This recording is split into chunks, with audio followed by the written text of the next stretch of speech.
Le final de la saison 1 de Maul, Seigneur de l'Ombre, était riche en action, plein de promesses pour la suite et avec un caméo de taille. Et Maul vient de comprendre. Tu vas m'écouter très attentivement. Tu vas l'aimer, cette histoire, c'est garanti. Bagarre, duel, torture, vengeance, géant, monstre, poursuite, évasion, grand amour, miracle.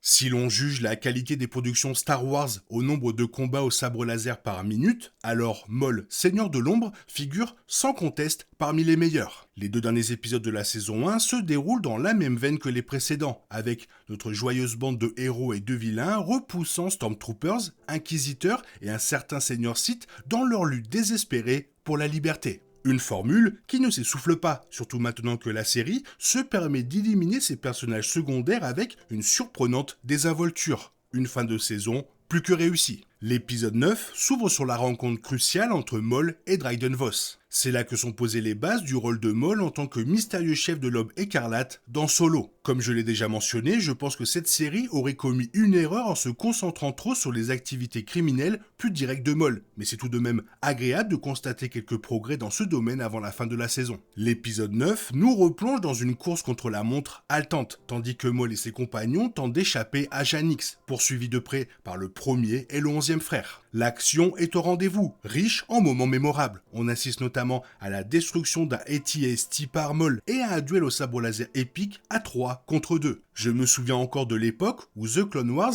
et ses combats à 2 contre 1 étaient une véritable nouveauté. Quoi qu'on pense des Inquisiteurs, force est de constater qu'ils sont bien utiles dans ce genre de situation. En fin de compte, l'intrigue reste globalement la même, mais la série évite l'écueil de la lassitude et de la répétition. Le fait que ces 2 derniers épisodes n'hésitent pas à sacrifier les personnages secondaires pour intensifier la tension dramatique y contribue grandement. Bien que la série soit censée être centrée sur Maul, elle a su nous attacher à Devon, Holoson, Avario et même à l'équipe de mercenaires de Maul. Les voir disparaître un par un produit donc l'effet escompté. Je n'étais pas prêt à dire adieu au pauvre Spybot. Aussi palpitant que soit l'épisode 9, il réserve le meilleur pour la fin avec l'apparition surprise de Dark Vador en personne. J'aurais presque souhaité que la série sorte un épisode par semaine juste pour prolonger un peu l'image de Vador émergeant du brouillard. Quoi qu'il en soit, la présence de Vador apporte la touche finale qui rend le final extrêmement haletant. Si Maul et sa bande ont tant de mal à se débarrasser de 2 Inquisiteurs, comment vont-ils s'en sortir vivants? Vador est utilisé avec parcimonie mais efficacité. Il ne prononce jamais un mot, ce qui est presque dommage, mais il y a une raison simple à cela, et je l'explique plus tard. J'espère que la série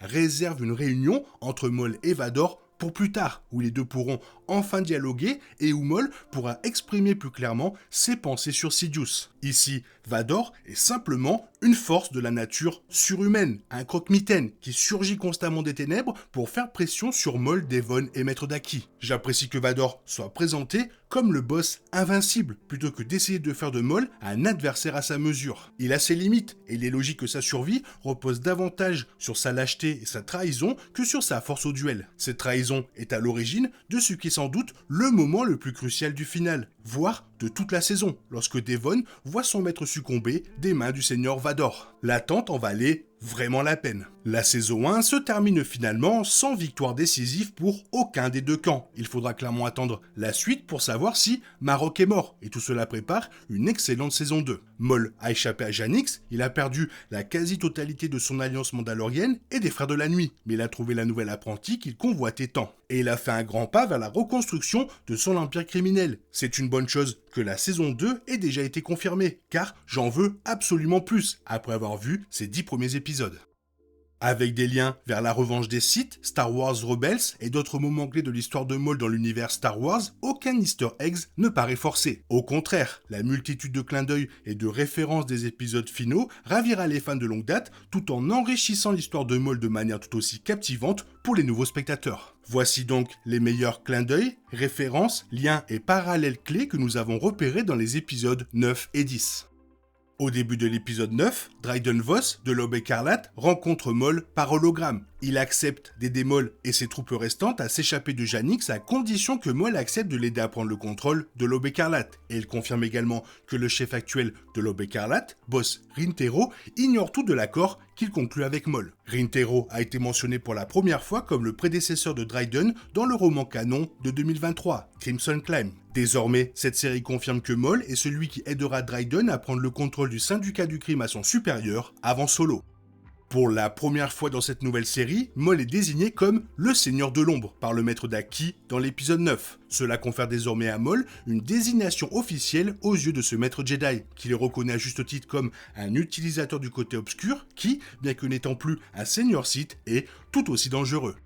En détruisant un AT-ST de première génération uniquement grâce à la force et à son sabre laser, Maul impressionne par sa maîtrise, rappelant sans conteste les jeux Force Unleashed de Legends et leur protagoniste principal, Starkiller. Après tout, une grande partie du gameplay mettant en scène l'apprenti secret de Dark Vador consistait à battre des AT-ST en utilisant divers pouvoirs de la force et des attaques au sabre laser. Alors que les épisodes précédents confirment que le sabre laser à double lame de Maul avait été modifié pour devenir un sabre séparable en deux, à l'instar du sabre laser emblématique de Cal Kestis dans les jeux, l'épisode 9 marque la première fois que l'on voit Maul séparer et manier ses deux sabres au lieu de les garder ensemble dans la configuration classique à double lame. Tenant tête à deux inquisiteurs impériaux, cette nouvelle posture de Maul confirme l'immense maîtrise du sabre laser par l'ancien apprenti Sith. La dernière fois que Maul a utilisé de sabre laser, c'était lors de son combat contre Dark Sidious avec son frère Savage pendant la guerre des clones, alors qu'il maniait encore le légendaire sabre noir sur Mandalore. De plus, il s'agit d'un clin d'œil subtil au premier rôle majeur de Witwer dans Star Wars, celui de Starkiller, qui maniait également deux sabres laser dans le pouvoir de la Force 2. Dommage qu'il n'ait pas eu la possibilité de le faire avant, cela aurait pu grandement changer la donne. À un moment qui restera sans aucun doute gravé dans les mémoires pour la journée Star Wars 2026, Dark Vador en personne intercepte Maul et ses alliés dans les marais brumeux aux abords de Janix. S'ensuit un duel au sabre laser d'une violence inouïe entre l'actuel apprenti Sith de Palpatine et son ancien apprenti, rejoint dans la mêlée par les deux inquisiteurs de Vador et Devon Izara et Maître d'Aki. Toutefois, le terrain brumeux et marécageux, ainsi que les ruines du temple évoquent fortement l'univers du roman de 1978. d'Alan Dean Foster. Une histoire écrite comme une suite à petit budget à Un Nouvel Espoir, au cas où le premier film Star Wars n'aurait pas rencontré le succès escompté. Mais que cette histoire ait finalement été remplacée par L'Empire contre-attaque en 1980, il est assez fascinant de voir que la série semble s'inspirer de l'une des toutes premières histoires de l'univers étendu de Star Wars.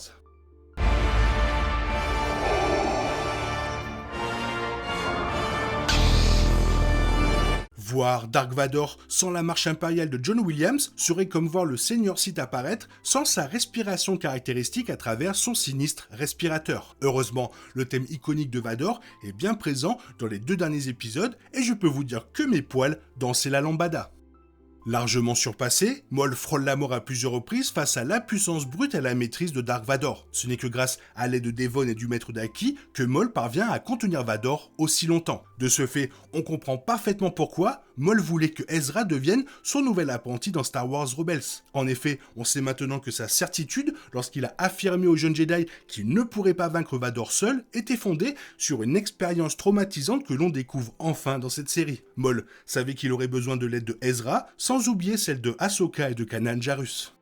Déduisant que Dark Vador était bien plus puissant qu'un inquisiteur impérial, Maul conclut que Vador est bel et bien un seigneur Sith, celui qu'il a finalement remplacé comme nouvel apprenti de Dark Sidious. Dans les derniers épisodes de The Clone Wars, Maul confirme à Ahsoka Tano, durant le siège de Mandalore, qu'il est au courant du rôle d'Anakin Skywalker dans les plans de Palpatine. Par conséquent, il est sous-entendu ici que Maul connaît l'homme que Dark Vador était autrefois, lors de leur confrontation épique dans cette série.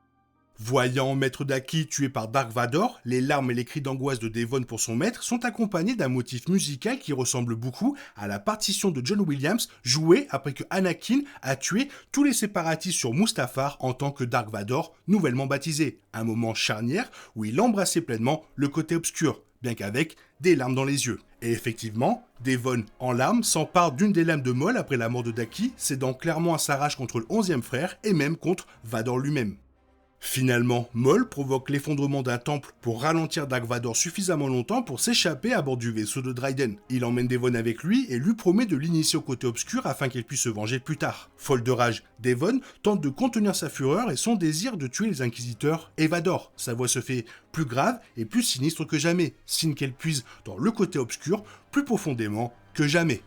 Toujours agrippée à la moitié du sabre laser de Maul à bord du vaisseau de Dryden Voss, Devon déclare à Maul qu'elle est prête à être formée au côté obscur, déterminée à se venger. Cela confirme sans aucun doute que Devon Izara est bel et bien en passe de devenir la version canon de Dark Talon, l'apprenti Twi'lek de Maul, issu de l'univers étendu, qui aurait joué un rôle clé dans la vision originale de George Lucas pour sa post-logie avant qu'il ne cède la licence à Disney.